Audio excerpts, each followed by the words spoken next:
नमस्कार, तपोभूमि पाठशाला में आपका हार्दिक स्वागत है। इतिहास सिर्फ तिथियों का संग्रह नहीं, बल्कि हमारी पहचान की कहानी है।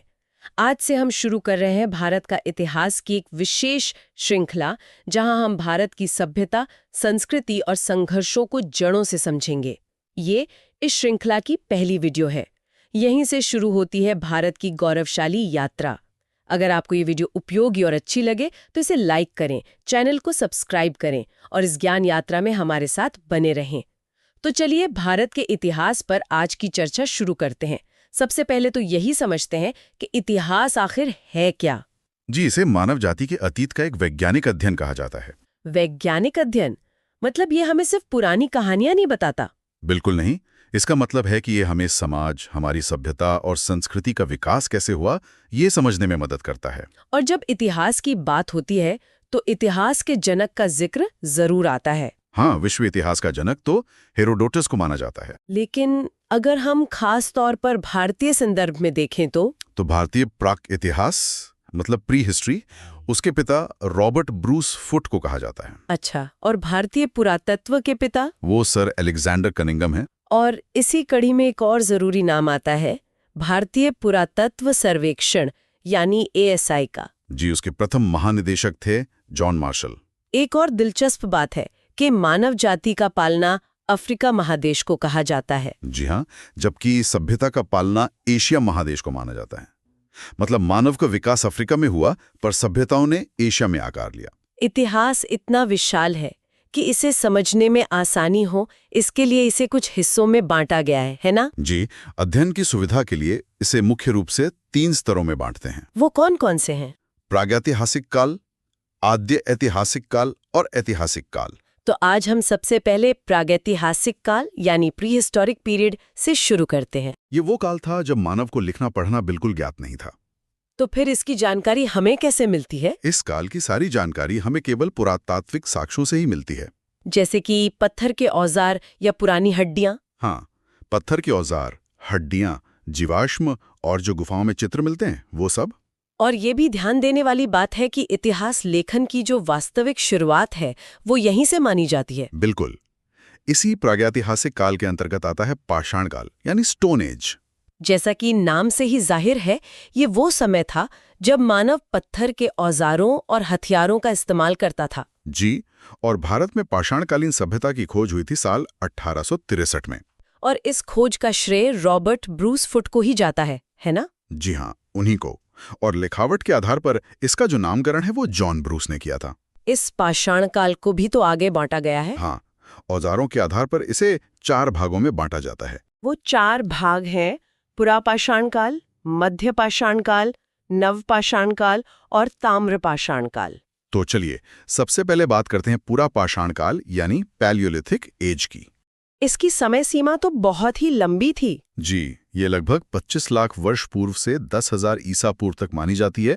हालांकि कुछ पुस्तकों में ये 20 लाख ईसा पूर्व से 12,000 ईसा पूर्व तक भी मिलती है। और इस काल में मानव अपनी सबसे आदिम मतलब शुरुआती अवस्था में था। बिल्कुल, वो खानाबदोश था और भोजन का संग्रह करता था, जिसे हम खाद्य संग्रह कहते हैं। मतलब उस समय मानव जीवन का एकमात्र उद्देश्य था किसी तरह पेट भरना। सही कहा, भोजन के लिए वो पूरी तरह से शिकार पर निर्भर था। और शिकार के साथ साथ फल, कंद और मूल का संग्रह भी करता था। जी, तो एक तरह से वो पूरी तरह आखेटक या हंटर गैदरर था। इसी वजह से इस युग को आखेट युग या हंटिंग एज भी कहते हैं। और निवास की बात करें तो कोई स्थायी घर तो थे नहीं? नहीं, बिल्कुल नहीं। वो गुफाओं में, चट्टानों के नीचे और नदियों के किनारे रहता था। स्थायी घर बनाने का उसे कोई ज्ञान नहीं था। उस समय के औजार भी तो बड़े भारी और खुरदरे होते थे। हाँ, वो अपरिष्कृत पत्थरों से बने होते थे। इन औजारों के लिए क्वार्ट्जाइट और फ्लिंट जैसे प्रमुख पत्थरों का उपयोग होता था। जी, और पूरा पाषाण काल के प्रमुख औजारों में हस्त कुठार, चॉपर और खुरचनी शामिल हैं। लेकिन इस काल की जो सबसे बड़ी उपलब्धि थी वो थी आग की खोज। निश्चित रूप से ये एक बहुत बड़ी क्रांति थी। आग का उपयोग भोजन पकाने, ठंड से बचने और जंगली जानवरों से रक्षा के लिए किया जाने लगा। तो ये याद रखना बहुत जरूरी है कि आग का आविष्कार पूरा पाषाण काल में हुआ। बिल्कुल। कला के क्षेत्र में भी इस काल के मानव ने गुफाओं की दीवारों पर चित्र बनाए। और इन चित्रों का विषय क्या होता था? ज्यादातर शिकार, पशु और मानव आकृतियां। ये एक तरह से कलात्मक चेतना की शुरुआत का संकेत देता है। सामाजिक जीवन के लिहाज से देखें तो मानव समूहों में रहता था जी, लेकिन उस समय कोई स्थायी परिवार व्यवस्था नहीं थी और समाज अत्यंत सरल था। भारत में भी कुछ प्रमुख पुरापाषाण स्थल पाए गए हैं। हाँ, इनमें सबसे प्रसिद्ध है भीमबेटका, जो मध्य प्रदेश के रायसेन जिले में है। दूसरा स्थल है हुनसगी, जो कर्नाटक के यादगिर जिले में है। और बेलन घाटी उत्तर प्रदेश के प्रयागराज और मिर्जापुर क्षेत्र में स्थित है। सोहन घाटी का भी नाम आता है, जो अब पाकिस्तान के रावलपिंडी में है, पर तब प्राचीन भारत का ही एक भाग थी। और इन सब में से भीमबेटका की गुफाएं तो अपने शैल चित्रों के लिए विश्व प्रसिद्ध हैं। अब आते हैं मध्य पाषाण काल यानी मेसोलिथिक पीरियड पर। जी, इसकी कालसीमा लगभग 12,000 ईसा पूर्व से 6,000 ईसा पूर्व तक मानी जाती है। इसे पुरापाषाण और नवपाषाण के बीच की एक संक्रमण अवस्था भी कहते हैं, है ना? बिल्कुल, एक ट्रांजिशन पीरियड। और इस काल की जानकारी 1867 में करसाइल द्वारा दी गई थी। इस काल में मानव पहले से थोड़ा और विकसित हो चुका था। जी, उसकी जीवन शैली तो शिकारी और संग्रहकर्ता की ही थी, लेकिन अब वो केवल भोजन जुटाने तक ही सीमित नहीं था। भोजन के साधनों में भी कुछ नया जुड़ा। हाँ, अब शिकार के साथ साथ मछली पकड़ना भी शामिल हो गया था। और फल, कंद, मूल का संग्रह तो था ही, तो अब वो एक कुशल हंटर गैदरर बन चुका था। निवास व्यवस्था में भी कुछ बदलाव आया। जी, अब अर्धस्थायी जीवन की शुरुआत हुई। मानव अब नदी घाटियों, झीलों के किनारे और खुले मैदानों में भी रहने लगा था। मतलब गुफाओं के साथ साथ उसने झोपड़ी जैसे अस्थायी घर भी बनाने शुरू कर दिए थे। सही कहा, और इसे स्थायी जीवन की ओर पहला कदम माना जा सकता है। इस काल की सबसे प्रमुख विशेषता तो इसके औजार थे, जिन्हें माइक्रोलिथ कहते हैं। हाँ, ये बहुत महत्वपूर्ण है। ये छोटे, तीक्ष्ण और नुकीले पत्थर के औजार थे। और इनका आकार भी अलग अलग होता था, जैसे त्रिकोण, अर्धचंद्र या आयताकार। जी, और इन माइक्रोलिथ का उपयोग तीर कमान, भाले, चाकू और मछली पकड़ने के उपकरणों में होता था। इसलिए ये कहा जा सकता है कि मध्य पाषाण काल का सर्वाधिक प्रमुख लक्षण माइक्रोलिथ है। बिल्कुल। इसी काल में एक और बड़ी चीज हुई, पशुपालन की शुरुआत। और मानव द्वारा पाला गया पहला पशु कुत्ता था। जी, जो शिकार में सहायक होता था।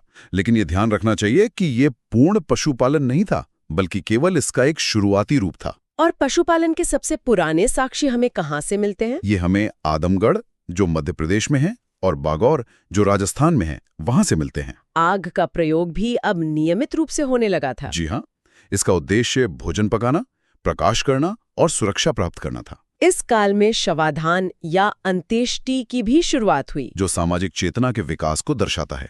तो एक तरह से दाह संस्कार की प्रक्रिया का प्रारंभ मध्य पाषाण काल से हुआ। और इसी काल से हमें मानव अस्थियों के साक्ष्य भी मिलने शुरू होते हैं, जो बहुत महत्वपूर्ण है। जी, प्रथम मानव अस्थिपंजर के साक्ष्य उत्तर प्रदेश के प्रतापगढ़ के सराय नाहर राय और महदाह से प्राप्त हुए हैं। और महदाह से हड्डी से बने आभूषण भी मिले हैं। हाँ, और व्यापक उत्खनन के बाद मध्य पाषाण काल की मानव अस्थियां गुजरात क्षेत्र से भी प्राप्त हुई हैं। कला और संस्कृति में भी विकास देखा। जी, गुफा चित्रकला में अब और ज्यादा विविधता आ गई। चित्रों में सामूहिक शिकार, नृत्य और अन्य सामाजिक गतिविधियां दिखाई देने लगी, जो कि सामाजिक और सांस्कृतिक विकास के स्पष्ट संकेत थे। बिल्कुल। सामाजिक जीवन में भी लोग छोटे छोटे समूहों में रहते थे, जिससे आपसी सहयोग और सामाजिक संबंध मजबूत हुए। अब भारत के कुछ प्रमुख मध्य पाषाण स्थलों को भी देख लेते हैं। जी, बागौर है राजस्थान के भीलवाड़ा जिले में। आदमगढ़ मध्य प्रदेश के नर्मदापुरम जिले में स्थित है। और लंगनाज गुजरात के मेहसाणा जिले में है। और उत्तर प्रदेश के प्रतापगढ़ जिले में 3 स्थल हैं, सराय नाहर राय, महदाह और दमदमा। हाँ, और दमदमा स्थल की एक खास बात यह है कि यहाँ एक ही कब्र से 3 मानव कंकाल प्राप्त हुए हैं। तो परीक्षा की दृष्टि से मध्य पाषाण काल के कुछ महत्वपूर्ण बिंदु हैं। जी, जैसे माइक्रोलिथ औजार, पशुपालन की शुरुआत, शवाधान की परंपरा, अर्धस्थायी जीवन और सामाजिक विकास। इस पर कुछ एक पंक्ति वाले प्रश्न भी बन सकते हैं, जैसे माइक्रोलिथ किस काल में थे? उत्तर है मध्य पाषाण। प्रथम पालतू पशु कौन था? कुत्ता। शवाधान की शुरुआत कब हुई? मध्य पाषाण काल में। और पशुपालन के साक्ष्य? आदमगढ़ और बागौर में। उत्तर प्रदेश में मानव अस्थियां कहाँ मिली? सराय नाहर राय और महदाह में। और एक कब्र से 3 कंकाल? दमदमा में। अगला काल है नवपाषाण काल या नियोलिथिक पीरियड। जी, इसकी काल सीमा लगभग 6,000 ईसा पूर्व से 1000 ईसा पूर्व तक है। हालांकि इसमें क्षेत्र के अनुसार थोड़ा अंतर पाया जाता है। इस काल को तो नवपाषाण क्रांति भी कहा जाता है। बिल्कुल। और ये मानव इतिहास की सबसे बड़ी क्रांति थी, क्योंकि इसी काल में मानव खाद्य संग्राहक से खाद्य उत्पादक बन गया। मतलब उसका घुमंतु जीवन स्थायी जीवन में बदल गया और उसका प्राकृतिक जीवन एक संगठित सामाजिक जीवन में परिवर्तित हो गया। इस काल की मुख्य विशेषता थी कृषि की शुरुआत। जी, मानव ने पहली बार खेती करना सीखा और गेहूं, जौ तथा चावल जैसी फसलें उगाई। और कृषि के कारण भोजन में स्थिरता आई, जनसंख्या में वृद्धि हुई और स्थायी बस्तियों मतलब गांवों का विकास हुआ। पशुपालन का भी अब पूर्ण विकास हो गया था। गाय, भेड़ और बकरी जैसे पशुओं को पालतू बनाया गया। और इन पशुओं का उपयोग दूध, मांस और कृषि कार्य के लिए होता था।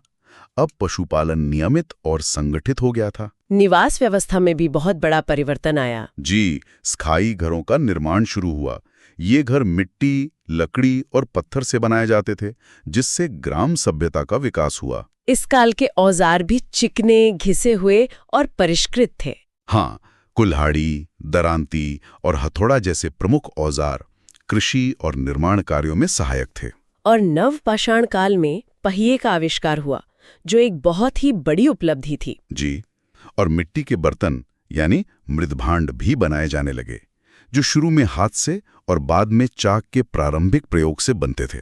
इन बर्तनों का उपयोग अनाज संग्रह और भोजन पकाने के लिए होता था। वस्त्र निर्माण में भी पशुओं की खाल के साथ साथ अब कपास और ऊन का प्रयोग भी शुरू हो गया और बुनाई कला का भी प्रारंभ हुआ। इस काल में धार्मिक भावना का भी विकास हुआ लगता है। हाँ, मृतकों को दफनाने की प्रथा शुरू हुई और प्रकृति व उर्वरता की पूजा के संकेत भी मिलते हैं। सामाजिक जीवन में परिवार व्यवस्था मजबूत हुई और समाज अधिक संगठित हो गया। और श्रम विभाजन, नेतृत्व और सामुदायिक जीवन का भी विकास हुआ। अब भारत के प्रमुख नवपाषाण स्थलों पर नजर डालते हैं। जी, मेहरगढ़, जो बलूचिस्तान के कच्ची मैदान में स्थित है, ये भारत पाक उपमहाद्वीप का सबसे प्राचीन कृषि स्थल है, लगभग 7000 ईसा पूर्व पुराना। यहाँ से गेहूं और जौ के साक्ष्य तथा कच्ची ईंटों के घर मिले हैं। हाँ, और यहाँ पाषाण संस्कृति से लेकर हड़प्पा सभ्यता तक के अवशेष मिलते हैं। फिर है बुर्जहोम, जो जम्मू कश्मीर के श्रीनगर जिले में है। यहाँ से गर्ता आवास यानी गड्ढे वाले घर का प्रमाण मिला है और साथ ही मानव के साथ कुत्ते को दफनाने का साक्ष्य भी मिला है। एक और स्थल है गुफकराल, जो जम्मू कश्मीर के अनंतनाग में है। जी, यहाँ से मृदभांड का प्रथम प्रमाण मिलता है। कोल्डीववा उत्तर प्रदेश की बेलन घाटी में है, जहाँ से चावल का प्राचीनतम साक्ष्य मिला है, लगभग 6000 ईसा पूर्व का। हाँ, और लौरादेव भारतीय उपमहाद्वीप में कृषि का प्राचीनतम साक्ष्य प्रस्तुत करता है, जहाँ से 9000 से 7000 ईसा पूर्व पुराने चावल के साक्ष्य मिले हैं। चिरांद बिहार के सारण जिले में है, जहाँ से प्रचुर मात्रा में हड्डी के उपकरण प्राप्त हुए हैं। और संगनकल्लू कर्नाटक में मैसूर के पास स्थित है। जी, और यहाँ से राख के टीले या ऐश माउंट्स का प्रमाण मिला है। तो परीक्षा के लिए नवपाषाण काल का महत्व कृषि का प्रारंभ, स्थायी जीवन और गांवों के विकास में है। बिल्कुल। साथ ही पहिया और मृदभांड सामाजिक धार्मिक चेतना और भविष्य की सभ्यताओं की नींव रखने में भी है। इस पर भी कुछ प्रश्न बन सकते हैं, जैसे पहिए का आविष्कार, नवपाषाण काल, कृषि का प्रारंभ, नवपाषाण काल, चावल का प्राचीनतम साक्ष्य, लोहरादेव या कुल्डीहुआ, गर्तावास, बुर्जहोम, और मृदभांड का प्रथम प्रमाण, गुफकराल, राख के टीले, संगनकल्लू, और प्रथम पालतू पशु, कुत्ता। अब हम पाषाण काल के अंतिम चरण ताम्रपाषाण काल या चाल्कोलिथिक पीरियड पर आते हैं। जी, इसकी काल सीमा लगभग 3000 ईसा पूर्व से 1000 ईसा पूर्व तक है और ये पाषाण काल का अंत तथा धातु युग की शुरुआत है। इसका नामकरण 2 शब्दों से हुआ है, चाल्को यानी तांबा और लिथिक यानी पत्थर। मतलब इस काल में मानव पत्थर और तांबे दोनों का प्रयोग करता था। इस काल की सबसे महत्वपूर्ण घटना थी धातु की खोज। जी, और मानव द्वारा खोजी गई पहली धातु तांबा थी। तांबे से कुल्हाड़ी, चाकू और भाले जैसे उपकरण बनाए गए, जिससे एक तरह से औद्योगिकरण की प्रक्रिया शुरू हुई। हाँ, पर औजारों में पत्थर के औजार अब भी प्रयोग में थे, लेकिन तांबे के औजार धीरे धीरे प्रचलन में आ रहे थे। ऐसा क्यों? क्योंकि तांबा एक नरम धातु थी, इसलिए इसका उपयोग सीमित था। कृषि और पशुपालन इस काल में और उन्नत हो गए। जी, कृषि में बैल और हल का प्रयोग होने लगा और पशुपालन नियमित तथा संगठित हो गया। और निवास व्यवस्था में स्थायी बस्तियां और भी बड़ी हो गईं। हाँ, घर मिट्टी और कच्ची ईंटों से बनते थे और गांवों का विस्तार हुआ। इस काल के मृदभांड भी अच्छी गुणवत्ता के थे। जी, रंगीन मृदभांड, विशेषकर गैरिक मृदभांड या ओसीपी, इस काल की विशेषता हैं। और ओसीपी का नामकरण हस्तिनापुर से प्राप्त मृदभांडों के आधार पर हुआ। सामाजिक जीवन भी अधिक संगठित हो गया था। हाँ, श्रम विभाजन स्पष्ट हो गया और ग्राम समुदाय मजबूत हो गए। धार्मिक विश्वासों में भी स्थिरता आई और मृतकों को दफनाने की परंपरा जारी रही। भारत के प्रमुख ताम्रपाषाण स्थलों में नवदा टोली का नाम आता है, जो मध्य प्रदेश में है। जी, ये भारत का एक अत्यंत महत्वपूर्ण ताम्रपाषाणी के स्थल है, जिसका उत्खनन एच.डी. संकालिया द्वारा किया गया था।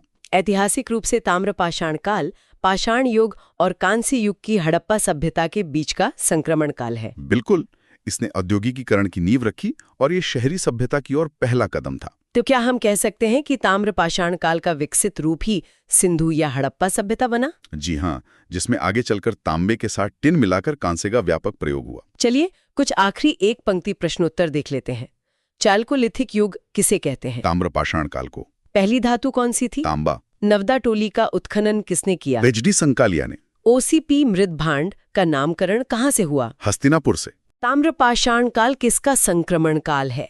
पाषाण युग से हड़प्पा सभ्यता का। और औद्योगिकीकरण की शुरुआत कब हुई? ताम्रपाषाण काल में। अंत में पूरे पाषाण काल का एक संक्षिप्त सारांश देखते हैं। जी, पूरा पाषाण काल की प्रमुख पहचान है शिकार, आग और खुरदरे औजार। मध्य पाषाण काल की पहचान है माइक्रोलिथ और पशुपालन का प्रारंभ। नव पाषाण काल की प्रमुख पहचान है कृषि, स्थायी जीवन और पहिया। और ताम्रपाषाण काल की पहचान है तांबा, औद्योगिकीकरण की शुरुआत और संक्रमण काल के रूप में। आशा करते हैं आपको ये वीडियो पसंद आई हो। मिलते हैं आपको एक और नई वीडियो में।